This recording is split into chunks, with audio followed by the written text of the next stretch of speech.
Ibu saya pagi-pagi itu saya telepon, Bu, saya ini ada dalam dilema, saya ketua MPR dilantik baru 11 hari, tapi didaulat oleh tokoh-tokoh politik dari kekuatan yang lebih besar itu, supaya saya jadi capres.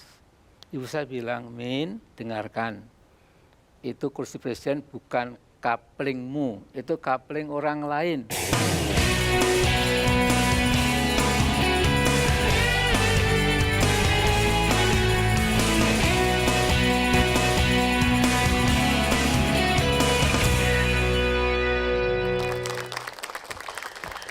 Selamat malam. Bulan Mei seringkali kita ingat terhadap sesuatu yang terjadi pada tahun 98, reformasi. Dan malam ini kami akan menghadirkan seorang tokoh yang sangat identik dengan reformasi tahun 98. Bahkan tokoh ini di tahun 2014, beberapa bulan terakhir ini juga kembali muncul ke permukaan. Siapa lagi kalau bukan Bapak Amin Rais. Bapak, selamat malam.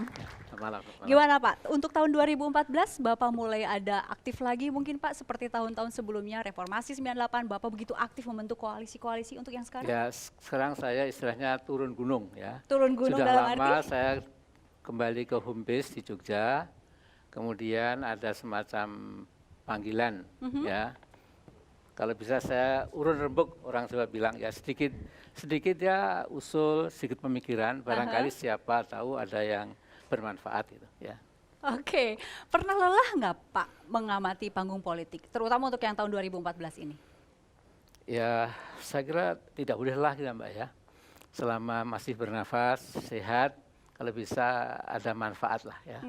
Sejauh kita bisa ya. Oke. Jadi sekarang saya sudah alhamdulillah 70 tahun lebih dan masih bisa mengamati ala kadarnya dan kadang-kadang masih diundang seminar, kadang-kadang khutbah, kadang-kadang kasih pengajian. Baik, kami akan memperlihatkan kembali seorang Amin Rais itu mungkin agak sedikit flashback ke belakang ya Pak ya, di profil berikut ini. Nama Profesor Dr. Muhammad Amin Rais mulai mencuat ke kancah perpolitikan Indonesia pada saat-saat terakhir pemerintahan Presiden Soeharto sebagai salah satu orang yang kritis terhadap kebijakan-kebijakan pemerintah Orde Baru. Pada awal bergulirnya reformasi, lelaki kelahiran Solo, Jawa Tengah 26 April 1944 ini didaulat berbagai kalangan aktivis sebagai Bapak Reformasi. Ia menonjol lewat pernyataan-pernyataannya yang cerdas dan keras ketika itu.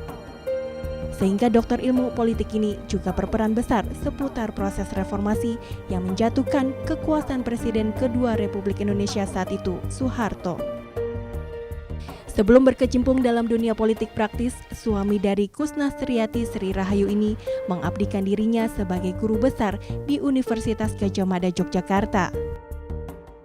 Kepiawaiannya berpolitik tersebut tatkala ia mampu menggalang partai-partai berbasis Islam membentuk Poros Tengah pada awal reformasi 1999. Poros Tengah yang dimotori Amin Rais berhasil mengubah konstelasi politik nasional secara signifikan, serta berhasil meredam kemungkinan terjadinya kericuhan antara dua kekuatan, yakni pendukung Megawati dengan B.J. Habibie yang kala itu berpotensi menimbulkan disintegrasi bangsa.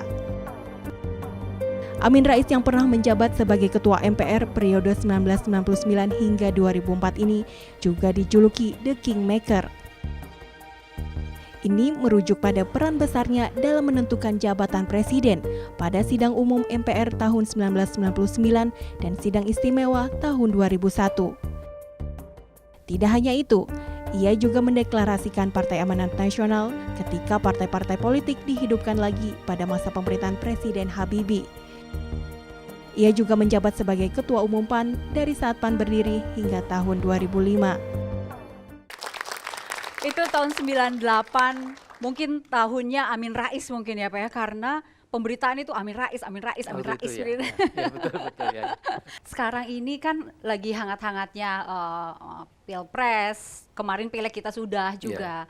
Perolehan PAN itu kemarin sekitar 7% ya Pak ya? 7,5 ya. 7,5. Ini kalau boleh tanya nih Pak, puas nggak Pak Amin Rais? Dulu kan sederhana, dulu PDIP, Golkar, PKB, P3, PAN, itu 5 besar. Ada Partai Keadilan, ada Partai Bulan Bintang, ada partai-partai kecil ya.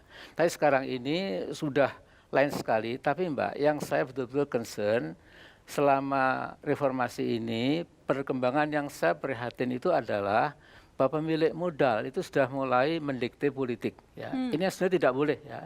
Jadi Mendikte dalam arti? ya mereka juga membuat partai, mereka mempengaruhi publik opini, mereka memegang media massa elektronika, mereka punya media massa cetak, mereka punya R&D yang lebih canggih gitu ya. Jadi ini perubahan-perubahan yang mungkin tidak pernah kita bayangkan ya.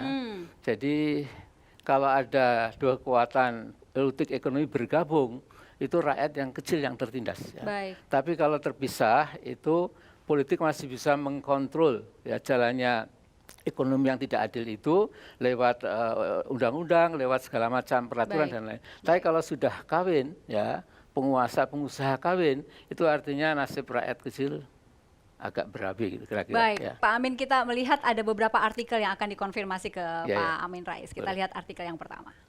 Amin Rais bantah koalisi Indonesia Raya akan dikomando Gerindra. Ada penjelasannya, Pak? Jadi gini Mbak, saya satu ketika mengambil wudhu mau sholat asar, sama diundang ke Cikini ya, di rumahnya Pak Hasim Ning itu dengan beberapa kelompok dai ya. Ada Ustadz Bakhtiar Nasir, ada Kiai Ridwan ya,